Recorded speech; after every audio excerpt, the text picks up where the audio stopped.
La Commission électorale nationale indépendante CENI a annoncé l'ouverture du dépôt des candidatures pour les élections municipales prévues le 10 juillet 2025.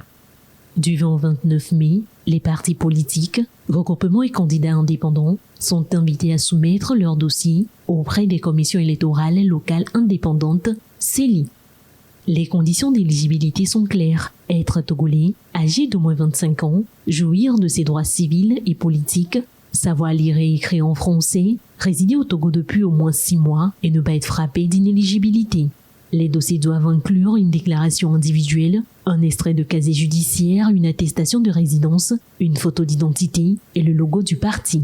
Le scrutin se déroulera selon le mode de liste bloquée à la représentation proportionnelle. Chaque liste doit compter un quart de candidats en plus du nombre de sièges à pourvoir. L'ordre des candidats déterminant leur élection.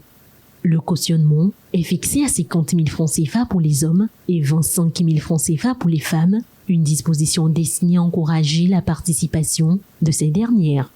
La campagne électorale, elle, se tiendra du 24 juin au 8 juillet 2025. Ces élections, cruciales pour la décentralisation et la gouvernance locale, interviennent après des décennies sans scrutin locaux réguliers. On rappelle, la dernière élection municipale au Togo a eu lieu en juin 2019, après 32 ans de report consécutifs. À fin 2024, le Togo affiche un taux d'exécution physique des réformes ministérielles et institutionnelles de 73,8%, en légère hausse par rapport aux 73,6% enregistrés en 2023. Le taux d'exécution financière atteint pour sa part 65,5% contre 61,9% l'année précédente, selon les résultats de la revue nationale organisée par le ministère de l'Économie et des Finances.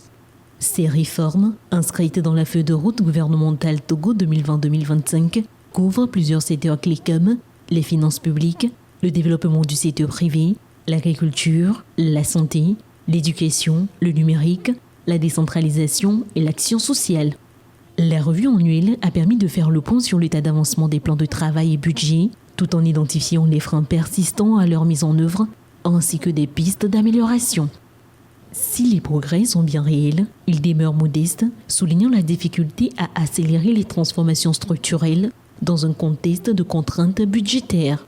La dépendance au financement extérieur, notamment dans le cadre du programme en cours avec le FMI, oriente souvent les priorités vers la consolidation budgétaire et l'attractivité des investissements, au détriment parfois des réformes à fort impact social. Le principal défi reste de concilier les exigences des partenaires techniques et financiers avec les réalités locales afin que les réformes puissent produire des effets concrets et durables pour la population.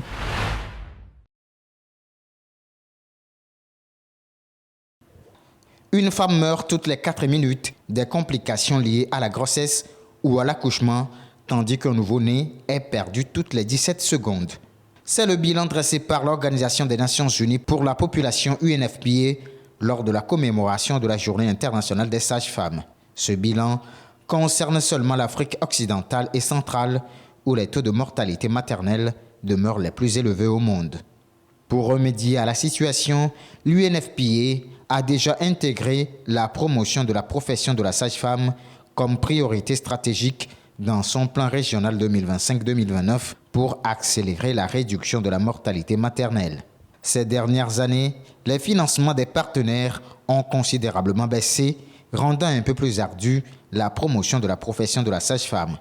Au Togo, le programme WESU a été un début de solution pour les mortalités maternelles et néonatales. Cependant, le programme est confronté au défi des infrastructures et du personnel. Résultat, le taux de mortalité maternelle reste encore élevé. 401 décès maternels pour 100 000 naissances vivantes. Le ratio sage-femme en âge de reproduction est d'une sage-femme pour 14 000, soit le quadruple de ce que recommandent les objectifs de développement durable. L'UNFPA appelle les gouvernements de l'Afrique de l'Ouest et du Centre à investir dans la sage-femme dont l'engagement transforme le danger en espoir et l'accouchement en promesse de vie.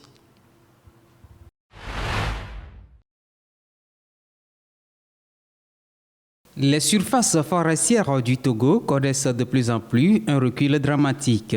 Chaque année, au moins 5 millions d'arbres sont abattus. Autrement dit, le pays subit une perte de près de 3700 hectares de dégradation des forêts, selon le ministère de l'Environnement. La situation étant très critique, les autorités en charge de l'environnement comptent restaurer les forêts dégradées. Ainsi, à l'intérieur du pays et plus particulièrement dans la région centrale, un chantier de reboisement est engagé. Ce projet a pour finalité de restaurer plus de 1,4 million d'hectares de forêts dégradées.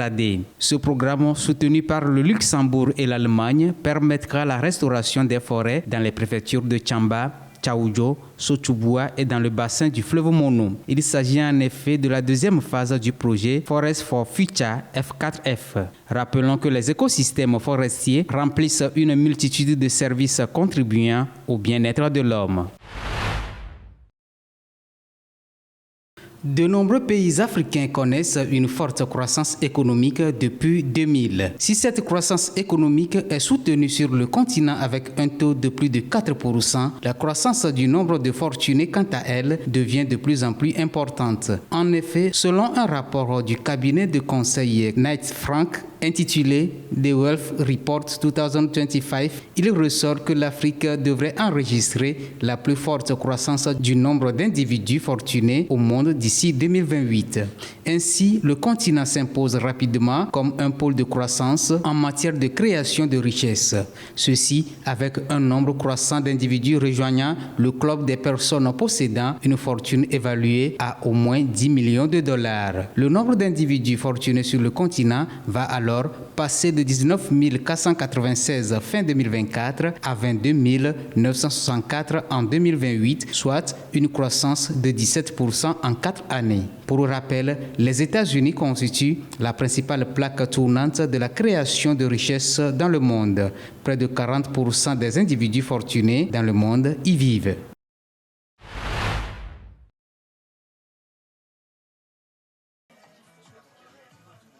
À Kinshasa, la tenue du conclave au Vatican suscite une vive émotion parmi les catholiques. L'espoir de voir pour la première fois un pape issu du continent africain grandit. Ici, les regards sont rivés sur le cardinal Fridolin Ambongo. Je suis avec attention le conclave des prélats catholiques et j'adresse tous mes vœux de réussite au cardinal Fridolin Ambongo parce qu'il est congolais comme moi. S'il venait à être élu pape, ce serait une immense joie car il est l'un des nôtres. Cette fois-ci, nous espérons voir un pape noir. Ce serait une grande fierté pour notre communauté. Nous rêvons de voir un souverain pontife à la peau noire. Tout en restant optimistes, les proches du cardinal se montrent prudents et évitent de se positionner sur l'issue du conclave. Nous sommes maintenant dans un climat que nous connaissons hautement spirituel pour l'Église. Le peuple de Dieu doit se mettre en prière pour que l'Esprit Saint le guide, pour que l'Esprit Saint guide nos pères cardinaux, afin qu'ils donnent à Rome son évêque et à l'Église universelle son pasteur. Ce mercredi, de la fumée noire s'est échappée de la chapelle Sixtine, signifiant qu'aucun successeur n'a encore été désigné pour le pape François. En attendant, à Kinshasa, le nom d'Ambongo résonne comme une promesse, celle de voir l'Afrique marquer l'histoire du Vatican.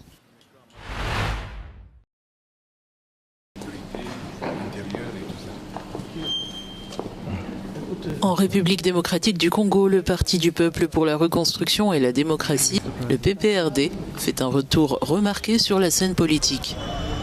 Près de 3 semaines après la suspension de ses activités par le ministère de l'Intérieur, la formation de l'ancien président Joseph Kabila estime que cette décision est désormais caduque.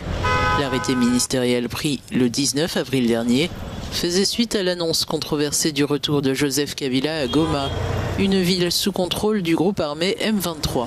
Une visite confirmée par certaines sources, mais niée par ses proches. Aujourd'hui, le PPRD s'appuie sur la loi pour justifier la reprise de ses activités sans décision judiciaire. Une suspension ne peut excéder 15 jours.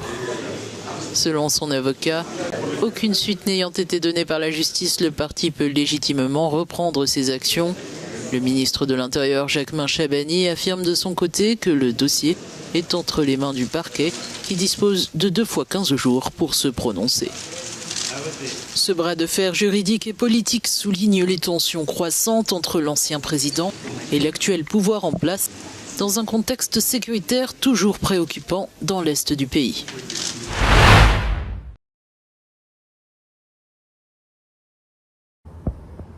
Au Kenya, la condamnation de 2 adolescents belges pour trafic d'insectes a fait réagir les spécialistes de la faune et de la flore. Shadrack Mouya est professeur de biologie des écosystèmes à l'université Jomo Kenyatta de Nairobi. Nous devrions protéger ce que nous avons avec fierté, sérieusement, jusqu'à ce que nous puissions les égaler technologiquement. Nous ne serons jamais ce que nous avons jusqu'à ce que nous les perdions. Lornois David et CP Lodewij ont été arrêtés le 5 avril puis inculpés 10 jours plus tard pour avoir tenté d'exporter illégalement 5000 fourmis depuis une maison d'hôte du comté de Nakuru selon le rapport de police. Le Kenya Wildlife Service avait déclaré que les adolescents étaient impliqués dans un trafic de fourmis à destination des marchés d'Europe et d'Asie impliquant des risques.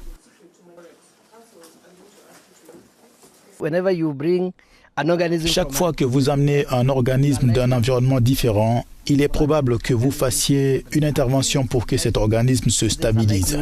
Tant qu'il n'est pas stabilisé, il est probable qu'il ne survivra pas. La survie dans le nouvel environnement dépendra des interventions qui seront probablement effectuées. Là où il a été élevé, il est probable qu'une catastrophe écologique se produise en raison de cette perturbation. Selon les autorités, les adolescents et leurs complices transportaient des mésor-céphalotes, une fourmi moissonneuse spécifique de grande taille et de couleur rouge, originaire d'Afrique de l'Est.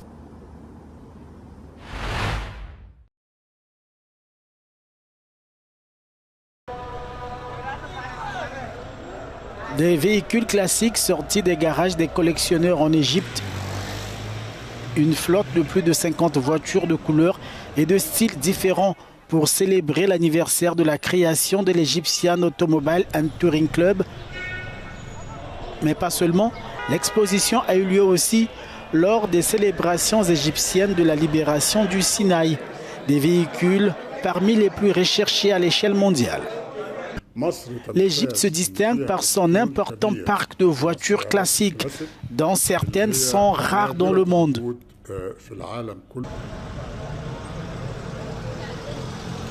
Des classiques issus des différents constructeurs qui suscitent l'admiration.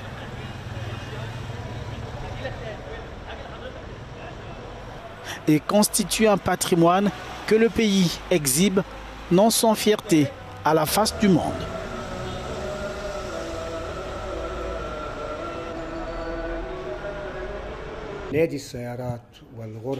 L'Automobile Club et la Chambre des voitures classiques qui lui est affiliée tiennent à préserver ce patrimoine car il s'agit de l'un des trésors de l'Égypte, tout comme l'Égypte préserve les pyramides, les temples et les antiquités. Les voitures classiques et historiques font partie de ce patrimoine et constituent un trésor égyptien. Ces voitures rares ne peuvent laisser indifférents. Des passants s'arrêtent pour immortaliser ces engins d'une autre époque. Nader Gohar ne fait pas l'économie des atouts de sa voiture. À l'occasion du 101e anniversaire de la création de l'Egyptian Automobile and Touring Club, nous sommes tous venus avec nos voitures classiques. Je suis venu aujourd'hui avec l'une des voitures que je possède, une Alfa Romeo Spider. C'est un coupé au style américain, pas européen. Même si Alfa Romeo est italienne, ce modèle a été vendu en Amérique, donc il a des caractéristiques américaines.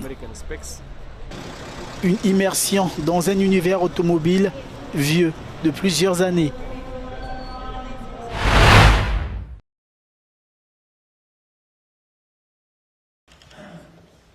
Le président français Emmanuel Macron et son homologue intérimaire de Syrie, Ahmad al-Shara, étaient face à la presse mercredi à Paris. Les tensions au Proche-Orient et les sanctions occidentales contre la Syrie étaient au cœur des échanges. L'intérêt des Américains est aujourd'hui de réfléchir et plutôt d'agir pour nous accompagner dans la levée des sanctions à l'égard du peuple syrien, pour permettre plus vite de reconquérir, plus vite de rebâtir et de réaccueillir des réfugiés sur son sol, et de tarder au maximum pour le retrait de ses forces en Syrie, parce que simplement, la question sécuritaire demeure. Nous avons expliqué toutes les conséquences du maintien des sanctions contre la Syrie, en soulignant que ces sanctions avaient été imposées à l'ancien régime en raison des crimes qu'il avait commis et qu'avec la fin de ce régime, ces sanctions devaient être levées. Ahmad al-Shara effectue sa première visite européenne depuis sa prise de fonction. Ce voyage intervient après des frappes menées par Israël la semaine dernière en Syrie, affirmant vouloir protéger la minorité druze.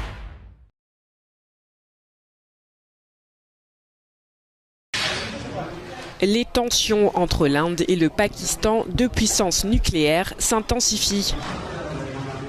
Mercredi à l'aube, la ville de Murid au Pendjab pakistanais a été frappée, laissant des débris et des bâtiments en ruine. L'armée pakistanaise a une politique proclamée de ce qu'elle appelle « quid pro quo plus », ce qui est une manière élégante de dire « quoi que fasse l'Inde, nous ferons au moins cela en retour, mais aussi peut-être un peu plus ». Selon l'Inde, ces frappes sont des représailles à un massacre de 26 touristes indiens au Cachemire en avril qu'elle attribue à des militants basés au Pakistan. New Delhi affirme que ce groupe est responsable de nombreuses attaques meurtrières dans la région. L'hypothèse la plus optimiste serait que les militaires pakistanais réagissent d'une manière qui leur permette de défendre ou de restaurer leur honneur, mais que cela n'aille pas plus loin, qu'il n'y ait pas de cible fixée ou de pertes infligées, de telle sorte que la partie indienne doive répondre à l'attaque.